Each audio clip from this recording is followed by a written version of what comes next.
Hola, buenas tardes. Soy José Sanchi Sinisterra y nos encontramos en este momento en la sala Atahualpa de Chopo del Galpón de Montevideo, en donde estoy a punto de estrenar una obra mía, formando parte de los actos de, digamos, conmemoración del 70 aniversario de esta institución modélica, ejemplar, que es el Galpón.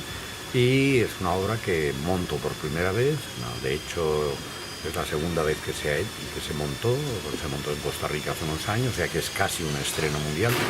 Y bueno, aquí estamos con toda este batiburrillo, están todo el equipo técnico trabajando en la escenografía, las luces, en el sonido que todavía falta ajustar, etcétera, etcétera. O sea, estoy en medio del fregado previo. ¿Cuándo escribiste esta obra y cuál es la temática que trae? Bueno, la obra es del año 2012, si no recuerdo mal, no soy bueno para las fechas, y el tema, como su nombre indica, es el sueño.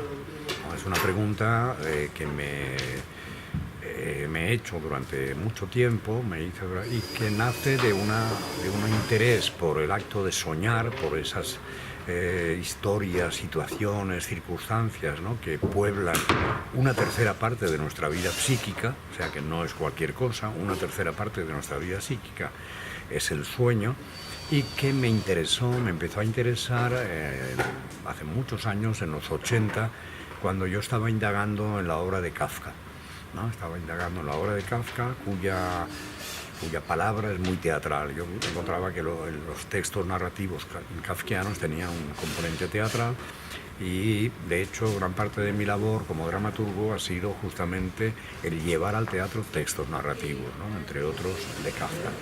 Entonces, analizando los textos de Kafka, me di cuenta de que lo que llamamos lo kafkiano, ¿no?, esto es una situación kafkiana, es un término que ya ha pasado, diríamos, al habla coloquial.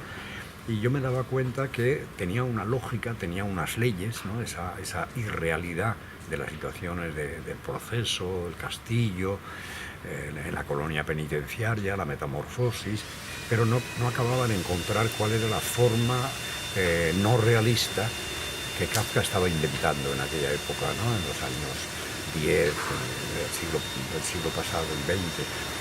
Y entonces me di cuenta de que en sus diarios, en sus cuadernos en octavo, en sus cartas, él reseñaba sus propios sueños con una precisión realmente admirable, hasta el punto de que ahora, por ejemplo, al menos en español, hay una edición de los 65 sueños conservados de Kafka, y son una maravilla desde el punto de vista de la imaginación, de la inventiva, y también del lenguaje, ¿no?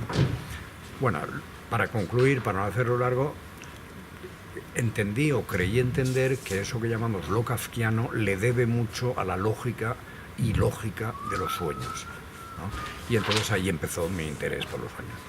Paradójicamente, yo no suelo recordar mis sueños, pero a lo largo de todos estos años, de estas décadas, a menudo he encontrado en escritores y artistas una especie de deuda con el sueño. Artistas que han confesado, que han dicho públicamente que la idea de tal obra le apareció en un sueño, que determinada estructura musical la escucharon en sueños, y ya saliendo del campo del arte hay científicos que han dicho que tal o cual intuición científica se produjo durante el momento del dormir y gracias a los sueños. O sea que los sueños no son algo banal, ¿no?, para la mente humana, y desde luego no lo son con relación a la creatividad en todos los dominios. Precisamente porque las leyes de la realidad son conculcadas en el sueño, eso claro abre una cantidad de posibilidades enormes al pensamiento, que a menudo está como muy, diríamos, determinado por En una alguna lógica. conferencia mencionaste que los mitos religiosos también tienen su origen. Probablemente, o sea, todas las religiones tienen una lógica que no corresponde con la lógica de la experiencia, ¿no?, y que en cambio aparecen muy a menudo en los sueños, ¿no? Y bueno, no en vano, ¿no?, los sueños y el consumo de alucinógenos que en todas las culturas se han dado, aparece un modo de comportarse en la realidad que los creyentes atribuyen a poderes sobrenaturales, pero que lo que nos enseña la ciencia es que son alteraciones de la lógica real. En la previa me decías que estabas un poquito alejado del psicoanálisis y de la interpretación de los sueños freudianos del principio del siglo XX. ¿Hacia dónde has ido? Por una parte, hacia los testimonios que tenemos de escritores, tanto creativos como filosóficos, ¿no?, que reivindican la importancia del sueño, como en los últimos años la neurociencia.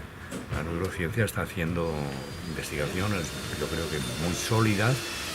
No creo que lleguemos nunca a descifrar, ¿no?, cuál es la lógica del sueño, por qué soñamos, quién fabrica esos guiones, podemos decirlo así, y más importante todavía, a quién van destinados, ¿no? Porque muy a menudo el soñante ni lo recuerda, o si lo recuerda tampoco puede entenderlos. Muy a menudo se dan circunstancias que atribuyen al sueño un poder profético. Mucha gente, ya no me refiero a la historia de la humanidad, que hay muchos testimonios de acontecimientos históricos que han sido primero soñados y luego han ocurrido, no me refiero a eso, sino gente normal y corriente que te explica que más de una vez ha soñado cosas que luego se han encontrado en la realidad. Yo soy ateo, materialista, racionalista, no creo en ninguna... ¿Y antipsicoanalítico? No antipsicoanalítico. Me parece que, Freud tuvo intuiciones extraordinarias y sistematizó muchos campos de la mente, pero creo que su interpretación es un poco reduccionista. Su interpretación de atribuirlo todo, ¿no?, a una conflictividad originaria de carácter sexual, ¿no? Yo creo que lo sexual representa un papel efectivamente muy importante en la mente, la psique, pero no es determinante de todo. Y yo creo que ahí Freud y quizá más los psicoanalistas se han quedado un poco, para mí, restringidos a ese campo. Hablemos de la obra. Contame la obra, sí, ¿de qué se trata? ¿Cómo es? Bueno, ¿Cómo está armada? Tiene que ver con eso, tiene que ver con el tema de los sueños, y es una historia imaginada, es una fábula inventada de un tipo. Esto lo vamos a ir descubriendo a lo largo de la obra, naturalmente. La obra avanza la acción hacia el futuro, pero también vamos poco a poco descubriendo los antecedentes y las circunstancias, como ocurre a menudo en el teatro, ¿no? Entonces, en esta obra nos enteramos, vemos una escena en un bar en que un tipo de cierta edad y bien vestido está grabándole y anotando los sueños que le está contando una muchacha con aspecto dudoso desde el punto de vista, ¿no?, de su estatus social. Poco a poco nos enteramos de que esta muchacha tenía una relación casual en un motel, es una prostituta, ¿no? Y luego veremos por qué. Y a la mañana siguiente le contó el sueño, ¿no?, mientras estaban desayunando en el motel, el sueño que había tenido. Él se quedó como fascinado por esa riqueza de imágenes y han llegado a una especie de contrato en que él le compra sueños a ella.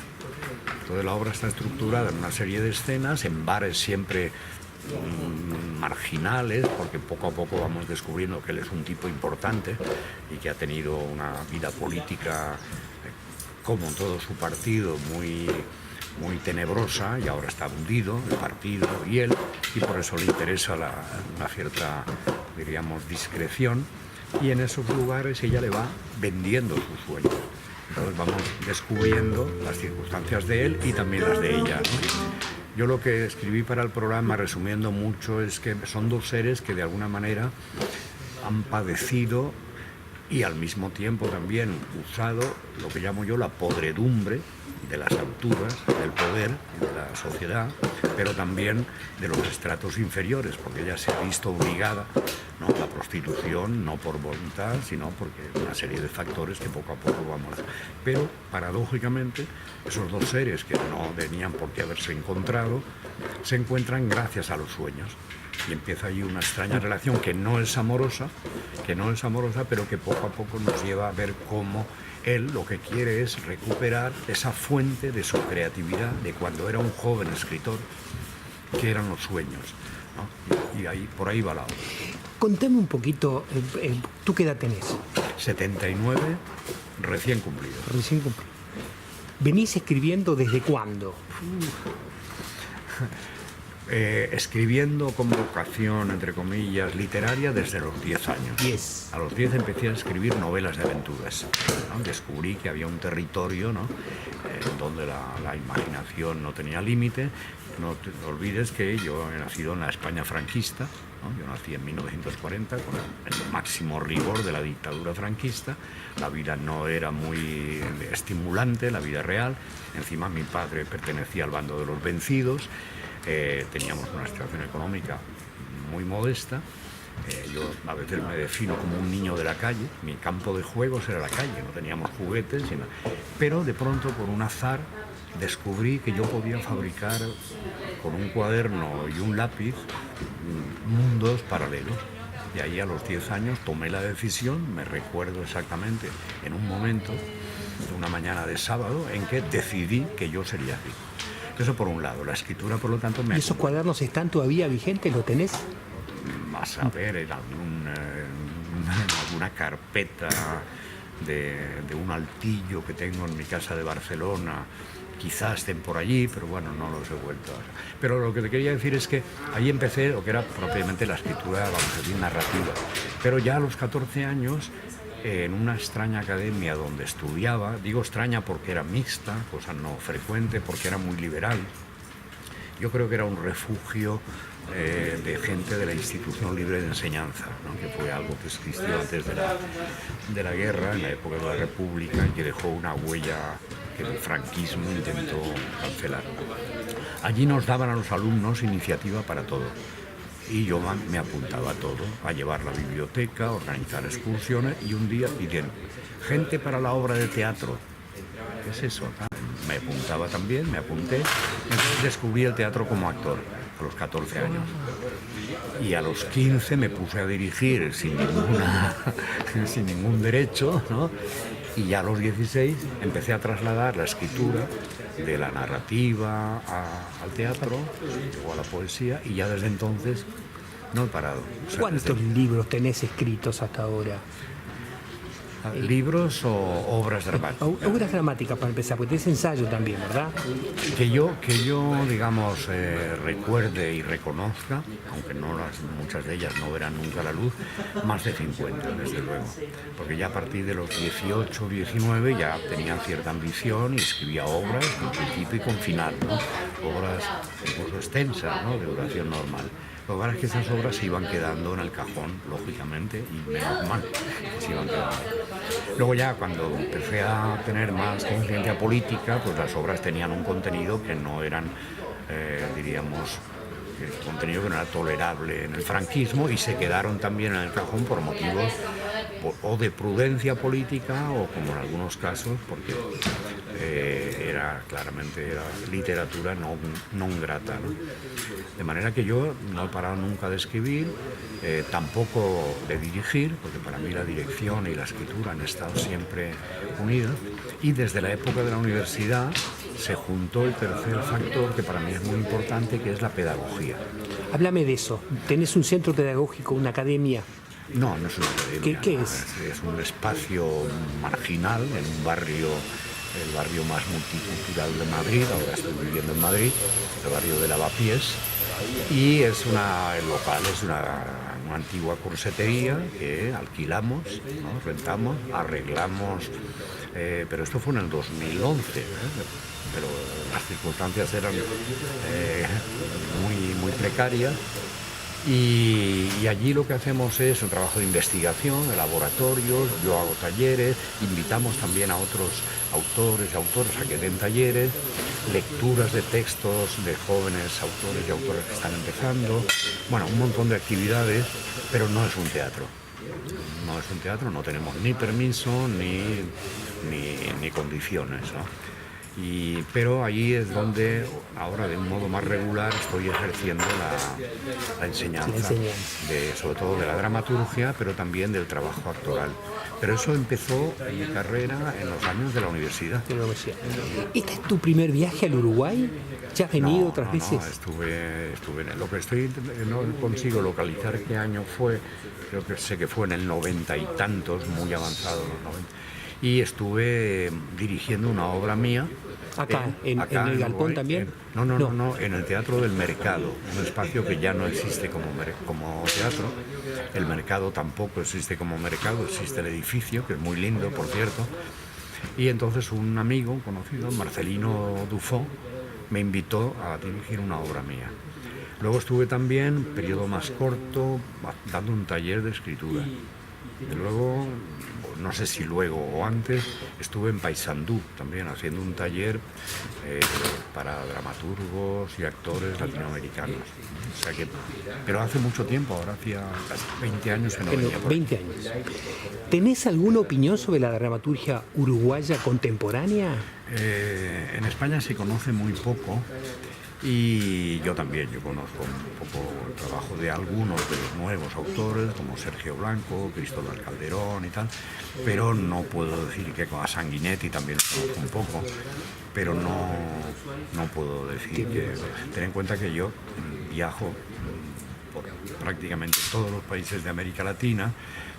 Hay muchos latinoamericanos que vienen a Madrid a venir a trabajar a mis talleres, y entonces recibo una enorme cantidad de textos que en la medida de lo posible debo leer y comentar. Entonces llega un momento que ya no puedo...